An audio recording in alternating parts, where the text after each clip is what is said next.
It was the royal shock of the decade. When Prince Harry and Meghan Markle walked away from the British monarchy, the world watched in disbelief. Megxit, they called it, a modern royal rebellion. But here's the question nobody expected. Could Spain or Denmark be next? 'Cause right now, something very real is bubbling beneath the surface in two of Europe's most cherished monarchies. Tensions, scandals, and whispers of rebellion. And just like with Megxit, it all starts with the people. Like, share, and subscribe before we continue the untold royal story. In Spain, the royal family once stood as a symbol of national unity after decades of dictatorship. But that image is cracking. Former King Juan Carlos, once a national hero, fled the country after corruption allegations. Millions of euros. Secret bank accounts. Swiss investigations. Public reaction? Outrage. Shame.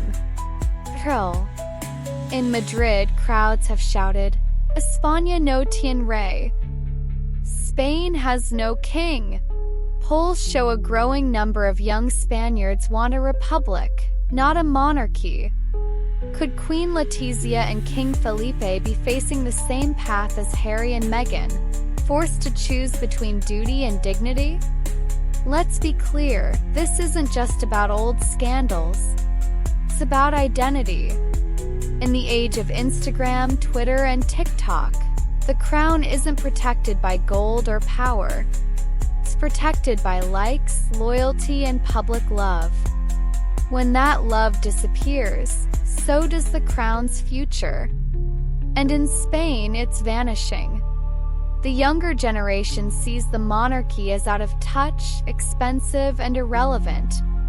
One viral post read, "We work 2 jobs to pay rent while they wear gold and wave." Sound familiar? That same energy drove Megxit. And in Denmark, the storm is quieter but brewing. Queen Margrethe is adored, no question. But when she stripped 4 of her grandchildren of their royal titles in 2022, boom. A royal family feud exploded into public view. Prince Joachim, their father, said his kids were humiliated. The Danish people? Flit. Some said it was modern and necessary. Others said it was cruel and cold. In Denmark, where equality is sacred, the royals walk a thin line. What happens when they cross it? We hit the streets of Copenhagen to ask, do you still support the Danish monarchy? A 23-year-old student said, "They seem nice. But what do they actually do for us?" A middle-aged nurse added, "They're not bad. But maybe it's time to rethink it all." And that's the core of it. Denmark's monarchy has survived because it's charming, not powerful. Quiet, not controversial. But in 2025, even quiet monarchies aren't safe from loud criticism. From Spain to Denmark, the royals are no longer untouchable.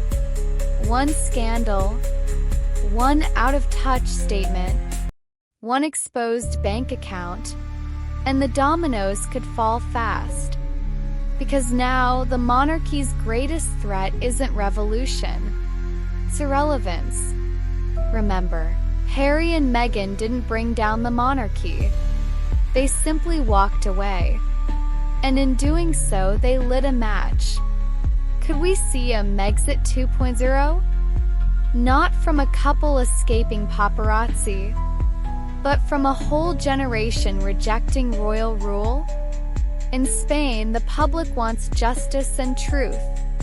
In Denmark, they want fairness and purpose. And in both nations, people are asking, why are we still funding kings and queens while living paycheck to paycheck? This isn't just gossip. It's a warning. If Europe's royals don't evolve, they may be erased. not by force but by fading from memory. So we ask you, will Spain or Denmark face their own Megxit? Is the age of monarchy finally ending? Or are we watching the birth of a new royal revolution? Let us know what you think in the comments. And remember, the crown may shine, but it's the people who decide if it stays. Subscribe for more royal revelations, power struggles, and public drama, only here. Because history isn't over, it's just getting louder.